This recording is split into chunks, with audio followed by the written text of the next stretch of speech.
Mesdames, Messieurs, bonsoir, 19h45, c'est l'heure, c'est le journal et voici le sommaire.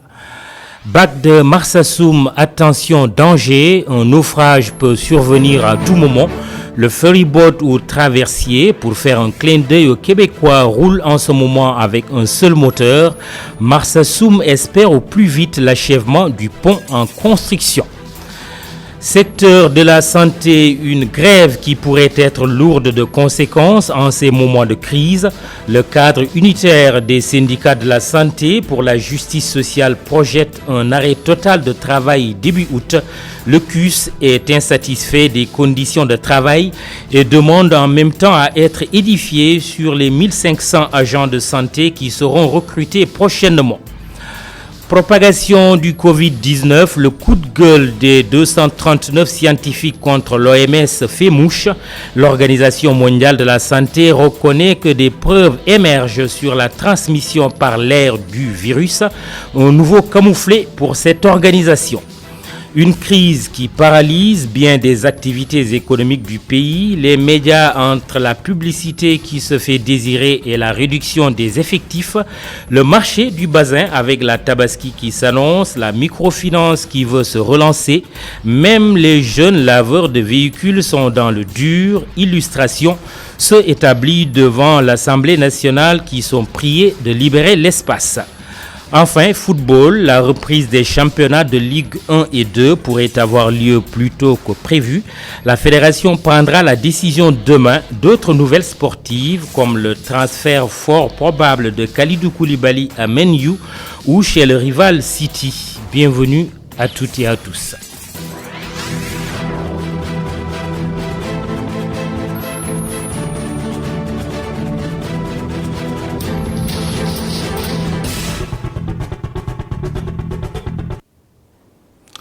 Un coup de sang, un coup de santé si vous préférez, en tout cas le coup de gueule des 239, la colère des 239 scientifiques internationaux contre les recommandations de l'Organisation mondiale de la santé a fait mouche. L'OMS est résolu à reconnaître que la transmission du virus à Covid-19 pourrait se faire par voie aérienne, un nouveau camouflet pour l'Organisation mondiale de la santé.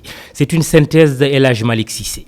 L'Organisation mondiale de la santé a reconnu aujourd'hui que des preuves émergeaient sur la transmission par l'air du Covid-19, après qu'un groupe de 239 scientifiques internationaux a sonné l'alarme sur ce mode de contagion. Dans une conférence de presse virtuelle, Beneda Allegranzi, une responsable de l'OMS, a déclaré que des preuves émergent dans ce domaine et par conséquent, ils doivent être ouverts à cette possibilité et à ses implications, ainsi qu'aux précautions qui doivent être prises. Lundi, plus de 200 scientifiques internationaux ont exhorté l'OMS et la communauté médicale internationale à reconnaître le potentiel de transmission aérienne du Covid-19.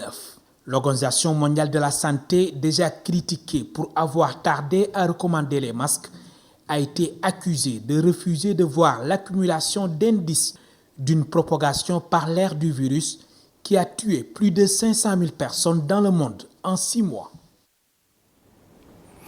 Et puis ITV vient de l'apprendre, les États-Unis se retirent formellement de l'Organisation mondiale de la santé. Le président américain Donald Trump accuse l'OMS d'avoir mal géré la pandémie du coronavirus. Le Congrès a reçu la notification que le président a officiellement retiré les USA de l'OMS au beau milieu d'une pandémie, a écrit sur Twitter Robert Menendez, membre démocrate de la commission sénatoriale des affaires étrangères. Chez nous, la comptabilité macabre se poursuit. Aujourd'hui, un décès supplémentaire, 1 sur 10 personnes parmi les testés positifs. Et puis, il faut noter qu'on est aujourd'hui à plus de 7500 cas au Sénégal. Le bulletin de santé du jour est signé le directeur de la prévention El Hadj Mamadou Ndiaye que nous écoutons. Sur 693 tests réalisés, 69 sont revenus positifs, soit un taux de positivité de 9,96%. Les cas positifs sont répartis comme suit. 43 cas contacts suivis par nos services, 3 cas importés enregistrés à l'aéroport international Blaise Diagne et 23 cas issus de la transmission communautaire et répartis ainsi. Touba Ana 3, HLM 5 2, Pikine 2, Bignona 1, Cité Gadaye 1, Cité Keur Damel 1, Dalifort 1, Diourbel 1, Fass Delorme 1, Grand Yoff 1, Kaolack 1, Khombol 1, Liberté 6 1, Ouakam 1, Parcelles Assainies 1, Patte d'Oie 1, Plateau 1, Sangalkam 1 et Thiès 1. 114 patients hospitalisés ont été contrôlés négatifs et donc déclarés guéris.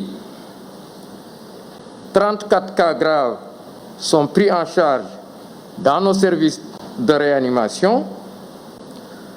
Un nouveau décès lié à la COVID-19 a été enregistré dans nos structures ce lundi 6 juillet 2020. L'état de santé des autres patients est stable. Ces remous qui n'arrangent rien des choses sanitaires, le cadre unitaire des syndicats de santé pour la justice sociale annonce une grève générale les 4 et 5 août prochains. En plus de l'amélioration des conditions de travail, le CUS veut des éclaircissements sur le recrutement annoncé de 1500 agents de santé. Compte rendu Adamassar avec Bachir Sow. L'augmentation des cas de Covid-19 ces derniers temps inquiète les professionnels de la santé. Aujourd'hui, selon le cadre unitaire des syndicats de la santé pour la justice sociale, 300 agents de santé sont atteints de coronavirus. L'augmentation du nombre de cas contraste mal avec la politique de relâchement prônée par l'État.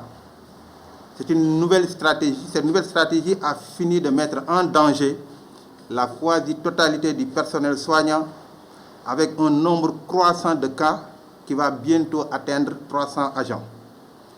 Cela ne restera pas sans conséquence sur le fonctionnement de nos services. Face à cette situation, les camarades de Chersek exigent des éclaircissements sur le recrutement de 1500 agents de santé. Une annonce du chef de l'État Macky Sall. Le chef de l'État dit qu'il va recruter 1000 agents et 500 médecins et 1000 autres. Pourquoi on a mis les 1000 autres? Depuis presque 10 ans, ces 1000 autres, la plupart, c'est leurs parents, c'est leurs enfants, c'est leur clientélisme politique. Le système de santé n'a pas besoin de ces mêmes personnes. Nous demandons au chef de l'État de nous définir les 1500 postes qu'on doit mettre en compétition. Et pour avoir gain de cause, le cadre unitaire des syndicats de la santé pour la justice sociale compte passer à la vitesse supérieure. Donc face à cette situation, nous responsables du cadre unitaire des syndicats de la santé pour la justice sociale, nous avons décidé à compter de ce jour, c'est-à-dire pour les biologistes, c'est-à-dire à partir de demain, ils vont arrêter tous les prélèvements dans le cadre des Covid. Ça, c'est la première des choses. On va organiser une marche nationale le 4 août. On aura une grève générale de 48 heures, c'est-à-dire les 4 et les 5 août. À partir du 31 août, on va faire la rétention d'informations. C'est-à-dire les informations sanitaires, nous n'allons pas les livrer. Premier dispositif dans la lutte contre le coronavirus, les agents de santé réclament de meilleures conditions de travail et comptent aller jusqu'au bout. Une toute autre actualité traversée du Sungrungu, cela peut vous paraître lointain et bonjour l'indifférence, mais sachez qu'il y a une catastrophe qui rôde autour du bac de Marsassoum. Je vous vois alors plus intéressé par le sujet. L'histoire est simple et se narre déjà sous la forme d'un drame avec un seul moteur. Ce bac qui transporte des vies flotte au gré du vent et frôle le naufrage au quotidien.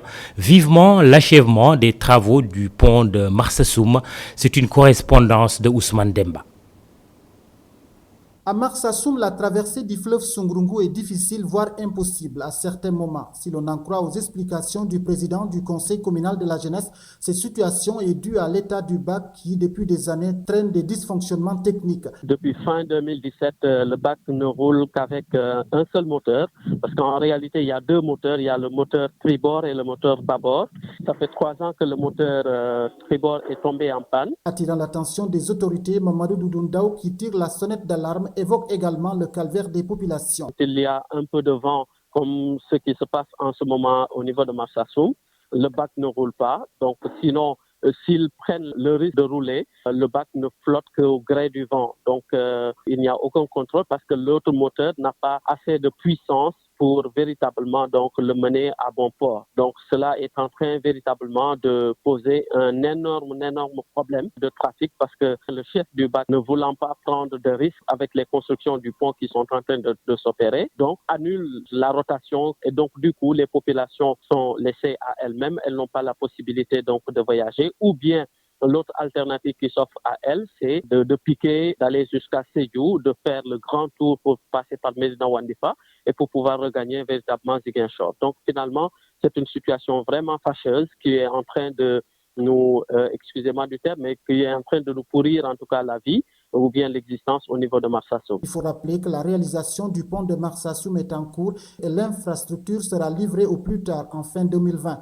En attendant, les populations du Djassim doivent prendre leur mal en patience. Et ce que vous venez de voir fait office de bac. Une conséquence inattendue de la pandémie de Covid-19, c'est même un fait insolite. Le Ganila et le Getzner se raréfient. Les célèbres marques de basin importées du Mali sont comme mises en quarantaine. Et puisque tout ce qui est rare devient cher, vous devinez ce qui risque de se passer avec la Tabaski, fête du mouton, mais aussi fête du boubou. Certains de nos commerçants attribuent ce dysfonctionnement à la crise du coronavirus, quand d'autres rassurent. Dans le froufrou des tissus, c'est un reportage de Boubacar Dieng, Mamadou Lamine Fati. Déjà, l'ambiance est présente à Marseille-Boubès. Les marchandages vont bon train. Chacun fait son choix sur les différents tissus. Avec la situation de la pandémie, ce commerçant n'a pas reçu la marchandise qu'il attendait venant du Mali. Par rapport aux autres années, avant la fête, on recevait beaucoup de tissus venant du Mali. Mais cette année, ce n'est pas vraiment le cas. Les tissus qui viennent de Mali ne sont pas encore arrivés. Notre commande n'est même pas satisfaite. Et ce qu'on trouve sur le marché est un peu cher. Ou bien ceux qui l'amènent augmentent les prix. Cette personne est un petit commerçant, selon lui. Sa boutique est pleine de tissus de qualité. Les seuls qui manquent sont les tissus venant du Mali, que ses clients préfèrent. On peut dire que c'est la pandémie qui a causé cette situation-là. L'année dernière, la situation n'était pas pareille. Mais cette fois-ci, on n'arrive même pas à voir les tissus venant du Mali. Surtout chez nous, les petits commerçants. C'est vraiment difficile qu'on puisse trouver ces tissus. C'est vraiment difficile pour nous. Cet autre commerçant était spécialiste dans la vente de tissus venant du Mali. Actuellement, il a déjà reçu sa commande de tissus. Il n'attend que les clients. Depuis la préparation de l'événement de la Tabaski, nous, on se frotte les mains. Alhamdoulilah, on a reçu notre marchandise venant de Mali, les tissus Getzner, les tchoub et autres. On a tout reçu. Et les clients commencent à venir petit à petit. Actuellement, on a plus de clients qui prennent les Getzner et les basins riches. Si certains commerçants se réjouissent d'avoir reçu leur commande de tissus venant du Mali, la plupart imputent ce retard au coronavirus qui continue d'impacter leur commerce. Baisse de recettes, mise en chômage, difficultés sociales de divers ordres, la presse sénégalaise dans l'œil du ou de la Covid. Les médias sont frappés de plein fouet par la crise économique consécutive à la pandémie.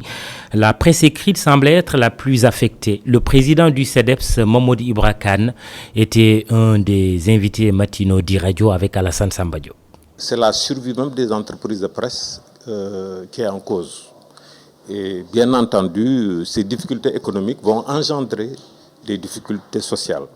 Avec, nous ne l'excluons pas, le licenciement pour motif économique, le chômage technique et le non-renouvellement de certains contrats.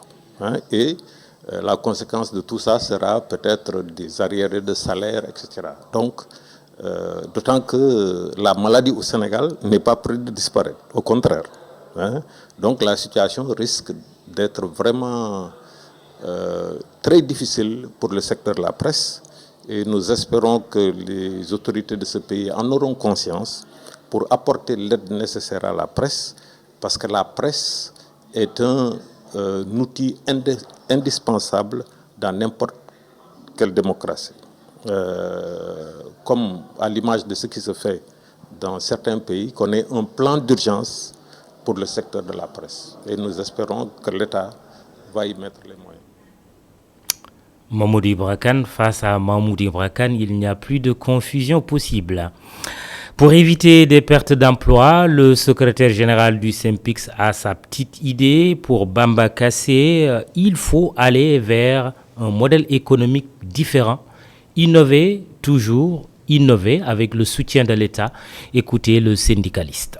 Le secteur de la presse doit bénéficier d'un support de la part de l'État du Sénégal à travers le fonds Force Covid, à travers la fiscalité, les mesures fiscales. Donc on ne peut pas aussi en même temps bénéficier de fonds publics d'appui, bénéficier de régime fiscal encourageant et pendant le même temps également sucrer des postes. Donc là aussi, il va falloir quand même que l'on soit vigilant, mais aussi que l'État du Sénégal qui va remettre ces fonds-là pour permettre au secteur de la presse donc de résister à la pandémie, il faudra que cet État-là aussi soit garant du maintien des emplois. La presse sénégalaise en difficulté, la microfinance n'est pas mieux lotie.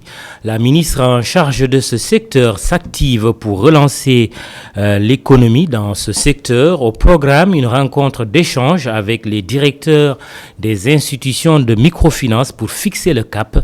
La ministre Zahra Iyane Thiam au micro de Babacar Seck. Comment est-ce que nous devons aborder cette relance de l'économie au niveau du secteur de la microfinance et de l'économie sociale et solidaire? C'est ce que nous avons voulu faire en d'abord faisant le diagnostic du secteur, les difficultés du secteur et que ceux qui sont dans le secteur puissent également indiquer les conditions de la relance. Parce que le secteur de la microfinance contribue à hauteur de 30% dans le PIB. C'est un secteur qui est non négligeable. Et si nous voulons réussir le pari de la relance également, il faut que nous puissions sécuriser le mécanisme même de la microfinance qui se fait à travers les institutions de microfinance. C'est pourquoi je voudrais remercier l'ensemble des directeurs généraux qui ont compris cela et qui ont joué leur partition par rapport à l'appel du chef de l'État qui demandait à tous les secteurs de faire dans la solidarité. Aujourd'hui, c'est un secteur qui s'est battu pour conserver tous ses emplois, malgré les différentes pertes sur ressources que le secteur a subies. Parce que nous avons, parmi les mesures de contingence, nous avions demandé un report d'échéance. Et ce report d'échéance également a contribué à augmenter le déficit, notamment en termes de ressources.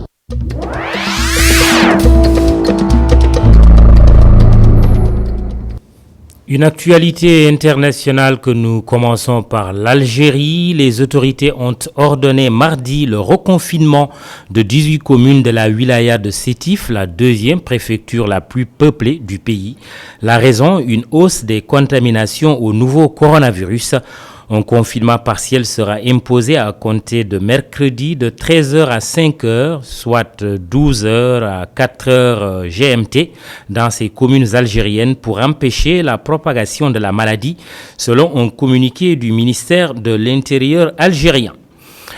En Europe, la pandémie a fait plus de 200 000 morts, dont plus des 2 tiers au Royaume-Uni, en Italie, en France et en Espagne, selon un bilan établi par l'AFP à partir de sources officielles aujourd'hui en mi-journée, avec un total de 200 005 morts pour 2 751 606 cas. L'Europe est le continent le plus durement touché par la Covid-19. Le Royaume-Uni, 44 000 cas. L'Italie, 34 000 sont les pays européens les plus meurtris, suivis de la France, 29 000 et de l'Espagne, 28 000.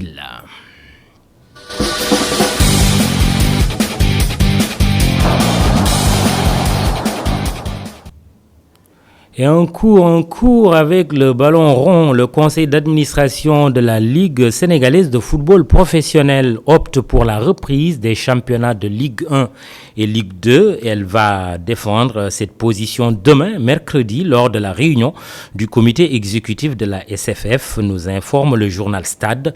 Pour rappel, au mois de mai dernier, le comité d'urgence de la Fédération sénégalaise de football avait fixé la reprise de la saison arrêtée en mars à cause du coronavirus au 2 novembre prochain. Les championnats de Ligue 1 et 2 pourraient reprendre donc bien avant cette date. Kalidou Koulibaly semble vivre ses dernières heures à Naples. Le puissant défenseur serait principalement dans le viseur de Manchester United et Manchester City. Son nom résonne un peu partout en Europe ces dernières semaines. Sur le départ de Naples, l'international sénégalais a reçu de nombreuses sollicitations. Si ce fut le cas un temps vers le Paris Saint-Germain, ce serait plutôt en Premier League qu'il serait désormais attendu. Et c'est plus précisément une lutte Manchester United et Manchester City qui se profile selon The Independent. Certitude, Kalidou Koulibaly va parler anglais cette saison à venir. Ligue des champions européenne, alors que l'idée d'instaurer une jauge minimale de spectateurs pour les derniers matchs du final 8 de la C1 à Lisbonne avait été évoquée il y a quelques semaines, le retour de la pandémie de Covid-19 dans la capitale portugaise qui a entraîné le confinement de certains quartiers pourrait contraindre l'UEFA à organiser l'intégralité de la compétition à huis clos. Comme dans les grands championnats européens, le huis clos devrait être de mise pour la fin de l'édition 2019-2020 de la Ligue des champions.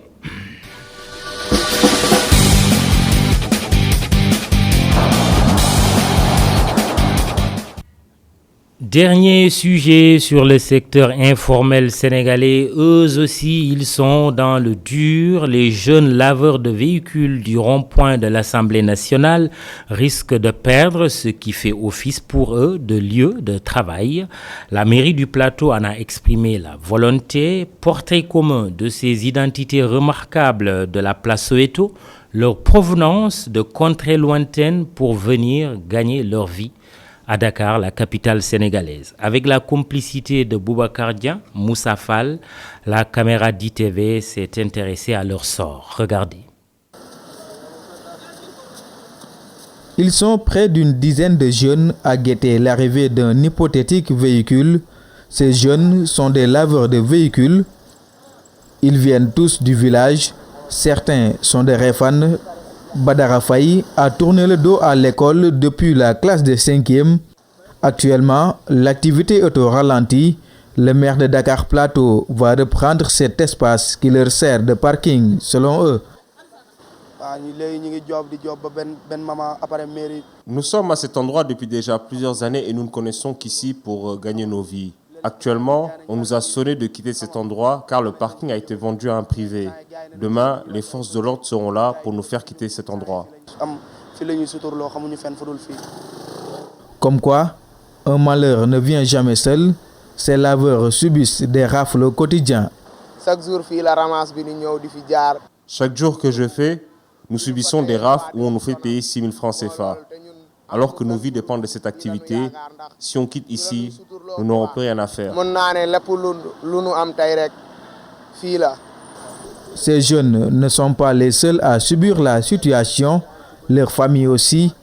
En ce moment, ils peinent à trouver de quoi envoyer la ration au village.